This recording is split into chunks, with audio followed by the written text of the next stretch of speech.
kita mau belajar animasi di sini ya, stick figure, base stick figure ya.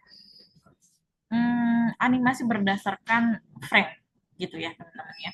Dan untuk animasi ini seperti beberapa video lainnya juga, saya akan buatkan playlist khusus ya untuk edisi animations ya. Kita akan menggunakan dua platform di sini teman-teman, dua platform aplikasi. Yang pertama Stix, yang kedua Pivot ya. Nah, nanti Pivot seiring perjalanan waktu kita akan menggunakan. Tapi untuk pertama kali kita akan menggunakan Stix dulu ya. Nah, saya sudah buka di sini teman-teman Stix. Stix di sini bisa menggunakan OS Windows dan OS Mac ya. Yang saya gunakan di sini adalah OS Windows ya. Dan ketika kita buka di sini akan ada tampilan welcome atau tampilan awalnya dari Stix ya. Stix Figure, the first multi-platform stick figure animations program. Jadi dalam edisi animations ini kita akan menggunakan Stix untuk membuat animasi dengan metode frame by frame ya teman-teman. Oke, nah di sini kita bisa lihat ada create a new document ya, dan paling atas open recent document ya. Nah, open recent berarti kita bisa membuka project sebelumnya yang sudah kita simpan di sini, open ya. Kemudian di bawahnya ada create a new document ya, default document, kemudian blank document, kemudian from a sticks ya, file, ataupun kita ketika nanti kita bikin project yang menggunakan pivot, kita juga bisa buka di platform Stix ini ya teman-teman. Kemudian ada di sini di sisi kanan ada getting started dan tutorial. Nah, di sini ada 3 referensi tutorial teman-teman yang sebenarnya sudah ada, tapi saya mau memperkenalkan user interface-nya dulu teman-teman ya. Nah, untuk itu kita bisa klik default document atau blank document. Kita mau pilih blank document aja ya teman-teman ya. Nah, ketika kita buka ya, nah ini ada berapa? Ada berapa partnya nih? 1, 2, 3, 4, 5 ya, 6 ya. Nah, ini kalau saya kasih ya, ini area kerja ya di nomor 1, ini stage property di nomor 2 ya, yang mengatur ukuran, dan ini command nomor 3. Kalau command itu apa sih teman-teman? Biasanya command untuk memberikan apa? Nah, ini ada command, kemudian ada controller ya. Controller nomor 4 kita punya tampilan controller, kemudian nomor 5 di sini ada frame ya teman-teman ya. Nah, di sini ada new frame ya. Kemudian di ada apa lagi nih? Nih, nomor 6 ada semacam kursor ya teman-teman ya, yang nanti bisa kita buat dengan objek ya, membuat objek dengan menggunakan ini teman-teman. Ada toolsnya di sini ya, ada 1, 2, 3, 4, 5, 6, ada 6 tools ya. Oke, nah di sini untuk tampilan awalnya ya, di sini untuk tampilan awalnya untuk user interface ya teman-teman, ini bisa kita sesuaikan. Nah, ini kok kalau ini kecil banget kita bisa gedein teman-teman ya, kita bisa gedein ya. Gedeinnya gimana? Gedeinnya sebentar. Bisa nggak ya? Masih bisa ya. Harusnya bisa, tapi kayaknya dia tergantung dengan ini si stage-nya, ukurannya berapa. Oke, nah di sini ada frame ya teman-teman ya. Nah ini kita kembalikan di sini lagi ya teman-teman ya. Sebentar. Nah, kalau misalkan teman-teman sebelumnya belajar Photoscape, tentunya udah familiar dengan pengaturan stage atau pengaturan area kerja. Ya. Nah, di sini Kalau kita lihat, kita mau ke area kerja dulu ya teman-teman ya, user interface area kerja. Di sini ya ada file, di sini ada new ya untuk baru, kemudian open untuk membuka, kemudian close untuk menutup ya, dan save as untuk menyimpan dokumen ya. Nah, ini refer to save document dan lain-lain. Nanti kita di bawahnya ini seiring waktu akan menggunakan ya. Seiring waktu kita akan belajar dengan project-project lainnya juga. Kemudian di samping file, menu file, ada edit ya, new frame, insert frame, delete frame ya. Delete berarti menghapus ya. Oke, kemudian figur, single note, kemudian single line, square, circle, stick figure, dan default 2 figur ya. Di sini ada arrange juga, ada view ya. Kemudian Windows ya di sini, kemudian health ya. Windows ini kita bisa buka library-nya juga di sini teman-teman ya. Jadi kalau misalkan ada teman-teman yang misalkan komennya nggak ada atau stage property-nya nggak ada gitu ya. Ketika dibuka, stage properties-nya nggak ada pengaturannya. Padahal kita mau ngatur area kerjanya. Tinggal kemana teman-teman? Ke Windows ya. Nah ini properties teman-teman. Tuh stage properties baru kelihatan ya. Oke, nah kemudian kita apalagi nih teman-teman di sini di bawahnya di area lemari frame ya teman-teman. Ini ada new frame. Kalau kita klik new frame, dia akan membuat frame baru. Jadi animasi berdasarkan frame ini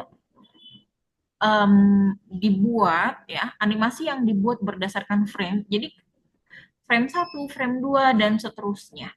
Up berapa sampai berapa frame-nya? Bisa sampai 1000 up unlimited. Saya belum nyoba sampai 5000 sih ya gitu ya. Tapi ini jadi gini teman-teman. Kalau misalkan di animasi-animasi yang konvensional, kita bisa lihat animasi zaman dulu ya, pergerakan sesuatu itu dilihat berdasarkan one by one frame. Jadi gini teman-teman, ketika kita mau bikin bola jatuh ya, film bola jatuh dulu ya, nah ini masuk frame pertama, kemudian frame kedua, ini frame pertama nih, kita sebutnya frame pertama. Mana dia? Sebentar. Nah ini di frame pertama ya. Kemudian di frame kedua kita buat objek di bawahnya ya. Kemudian objek di frame selanjutnya kita buat lagi ya. Jadi seterusnya. Nah, ini animasi benda jatuh seperti ini ya. Ini digunakan frame by frame, teman-teman ya. Semakin dia pergerakannya tidak terlalu jauh ya, semakin hasil animasinya lebih smooth. Nah, kalau ini kan jaraknya pendek ya, teman-teman ya. Tuh ya. Nah, beda halnya kalau misalkan teman-teman misalkan bikin animasi gini. Satu, ini frame pertama, kemudian frame kedua di sini, kemudian frame ketiga di sini. Nah, itu kan jauh-jauh ya, teman-teman ya, jaraknya tuh. Nanti pasti hasil animasinya tidak terlalu smooth atau tidak terlalu halus gitu ya. Jadi animasi yang baik ya, kalau misalkan jadi teman-teman bisa membayangkan ya, setiap film itu dibuat animasinya sangat-sangat presisi sekali teman-teman ya. Nah ini animasi konvensional kita belajarnya dengan seperti ini teman-teman, frame by frame gitu ya. Dan apalagi? Dan seperti animasi yang pada umumnya juga ya, di sini kalau kita buat yang ini hasilnya dia akan lebih bisa dikontrol. Kalau yang ini akan lebih sulit dikontrol teman-teman kalau stylenya seperti ini. Nah, gitu ya teman-teman ya. Coba kita kenalan dulu dengan tools yang di sini teman-teman, ada gambar kursor. Nah, ini ada gambar kursornya ada dua nih teman-teman, ada gambar kursor warna hitam dan ada warna putih. Kemudian ada bulat yang ada titik-titiknya. Kemudian apalagi yang ini teman-teman, ada garis ya, ada berupa garis dan di bawahnya ada berupa bulatan. Oke, nah kita coba buka dulu teman-teman ya. Kita buka, coba ya. Kita masukkan di frame pertama ya. Nah, kalau misalkan kita buka yang ini ya. Nah, ini klik on the stage or on a node to create new segment ya. Jadi kita bikin segmen baru nih teman-teman ya. Nah, tuh, tuh.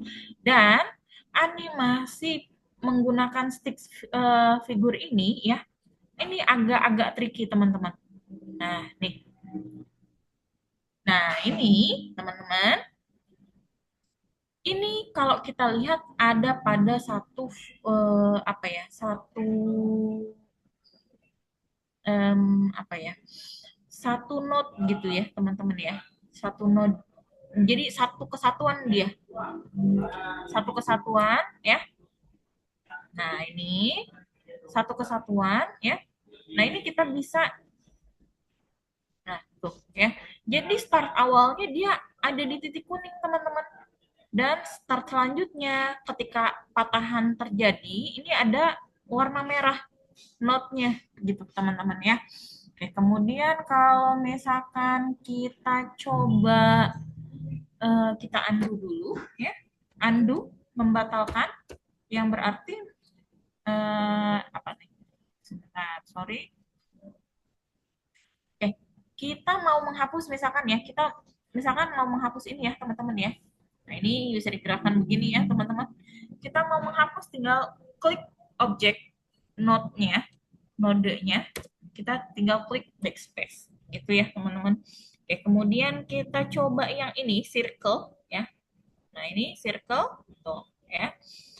Jadi kalau misalkan teman-teman pernah belajar Microsoft Paint, kita kan biasanya kan begini ya nariknya, klik, tahan, tarik, lepas gitu ya. Kalau ini enggak, ini, nah ini, kalau ini buat bikin objeknya ya, proses bikin objeknya kita klik, tidak ditahan, lepas, klik satu kali, lepas, kemudian dia akan membesar sesuai dengan kursor yang kita arahkan kemana. Tuh ya teman-teman ya. Nah untuk melepasnya adalah gimana cara melepasnya? Kita klik satu kali lagi, hap, tuh ya. Gitu teman-teman ya. Nah, ini juga agak tricky juga ya. Jadi kalau misalkan kita, nah ini, oke. Jadi fungsinya tombol kursor yang warna hitam namanya select. Kemudian yang ini namanya apa? Subselect ya. Jadi dia akan men-select sub tertentu. Jadi ada patahan garis node-node yang kalau ini kan bulat ya teman-teman ya. Kalau misalkan kita bikin yang garis, klik, klik, klik, klik, lepas, klik, lepas, klik lagi, lepas. Oke. Nah, ini untuk menggunakan kursor yang putih, dia berfungsi sebagai select eh, bagian khusus teman-teman tuh. Tuh. Jadi di sini juga kenapa hanya select di node khusus aja atau garis khusus di sini ya, patahan-patahan khusus. Jadi kita bisa mengcombine atau mengkombinasikan warna dari suatu objek ini ya teman-teman. Ini kan satu rangkaian objek nih ya teman-teman ya. Tapi garisnya bisa kita rubah ya. Bisa kita kombinasikan warnanya di sini teman-teman ya. Di area kerja apa ini teman-teman? Ada di area kerja apa nih ya? Segmen properties ya. Segmen properties kita bisa klik. Nah, di sini coba kita klik, dia akan muncul di sini warnanya, kemudian kita klik OK. Nah, dia akan terganti warnanya jadi orange. Begitupun juga dengan kita klik ini, misalkan kita mau ganti warna hijau, ya. Kemudian kita klik OK, nanti dia akan berganti juga warnanya hijau, gitu ya teman-teman ya. Nah, kalau misalkan bulat berarti nggak bisa ya. Kalau misalkan saya mau setengah ini aja, setengah bulatan, nggak bisa. Kalau misalkan kita pakai menggunakan apa ini, circle. Tapi kalau kita pakai polyfill bisa ya. Polyfill ini seperti apa? Kalau kita lihat ya di sini, polyfill you need to click on three or more node ya di sini ya teman-teman. Nah, nanti kita akan belajar menggunakan polyfill juga. Untuk saat ini kita skip dulu ya teman-teman ya. Jadi gini, oke. Kemudian misalkan ya teman-teman ya, misalkan saya mau cek pergerakan ini teman-teman. Saya mau cek pergerakan gimana cara kita memindahkan si objek-objek ini teman-teman. Kita menggunakan select ya, menggunakan menu select, kita klik titik kuning ya. Nah, ini kita bisa pindahin. Klik tahan ya, kita bisa pindahin ke arah ke sisi yang mau kita letakkan di mana. Begitupun juga dengan yang circle. Selalu di titik kuning ya, titik start gitu ya. Kalau misalkan titik yang merah, nggak akan bisa, dia hanya bisa diputar tuh teman-teman ya. Oke, gitu ya. Jadi ya teman-teman ya, untuk kita memindahkan objek selalu pindahkan di titik apa ini? Titik kuning ya, gitu ya. Oke, coba kita jalankan ya. Kita jalankan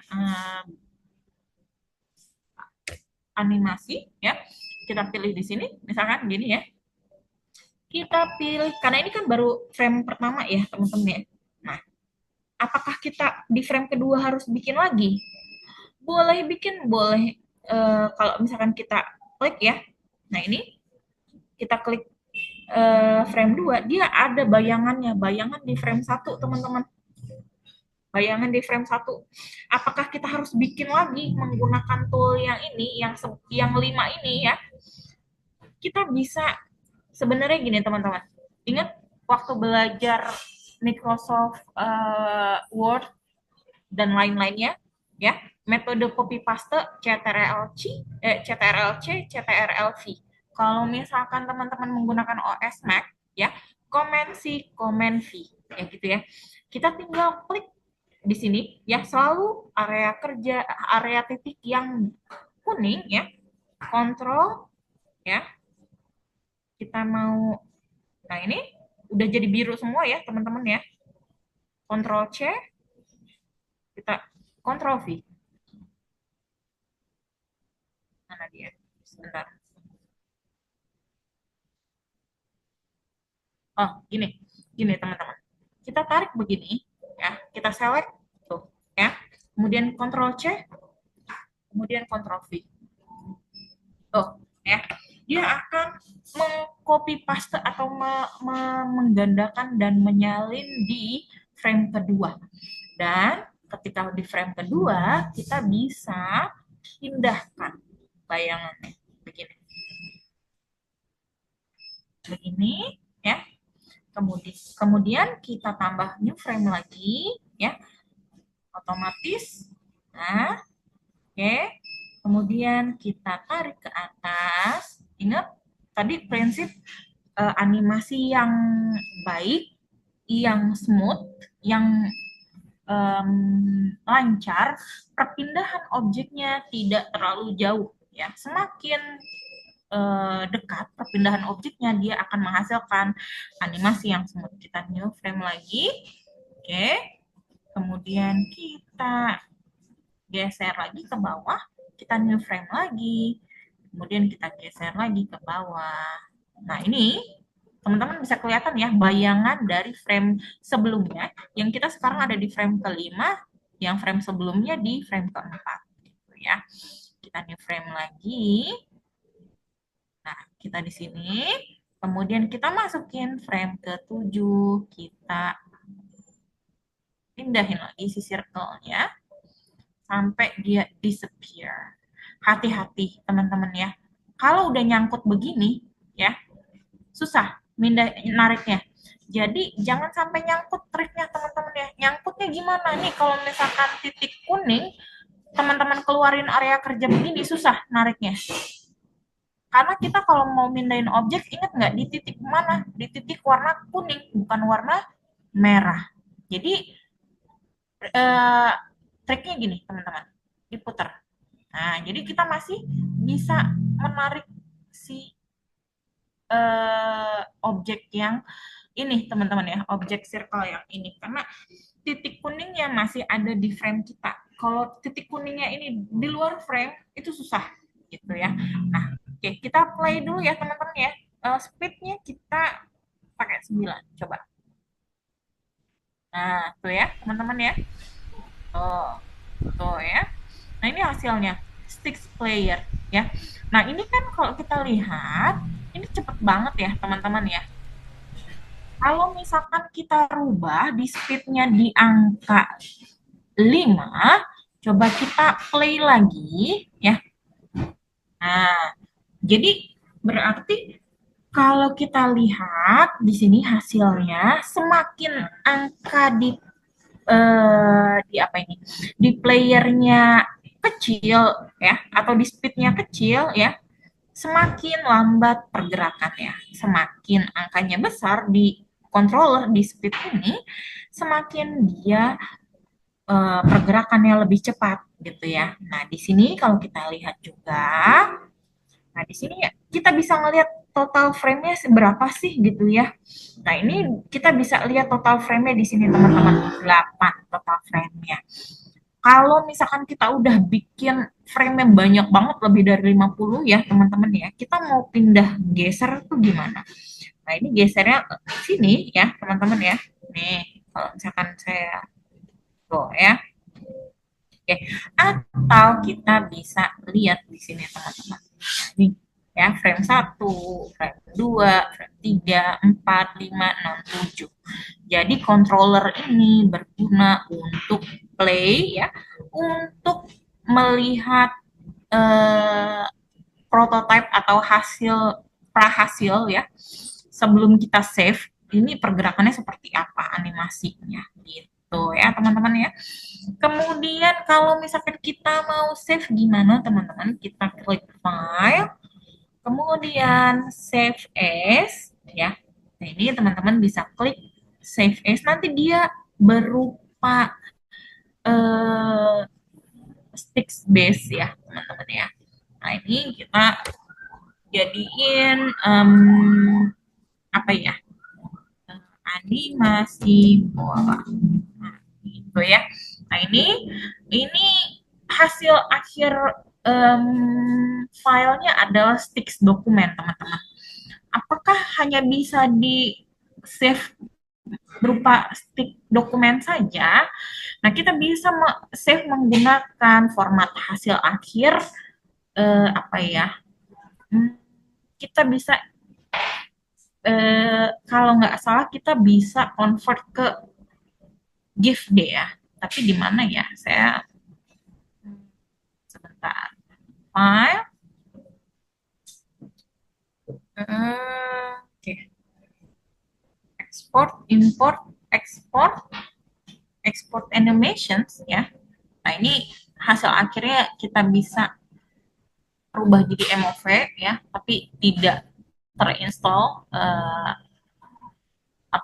add-on ya. Kemudian kalau kita klik revert to save ya. Nah, ini revert last save session of this document ya. Nggak bisa. Oke. Nah, kemudian sampai sini dulu teman-teman, kita mau uh,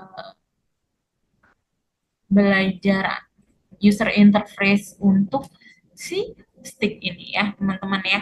Kemudian nanti kita ketemu di part selanjutnya untuk berbagai contoh project yang bisa kita buat menggunakan sticks dengan project animasi lain-lainnya. Oke, sampai ketemu di part selanjutnya.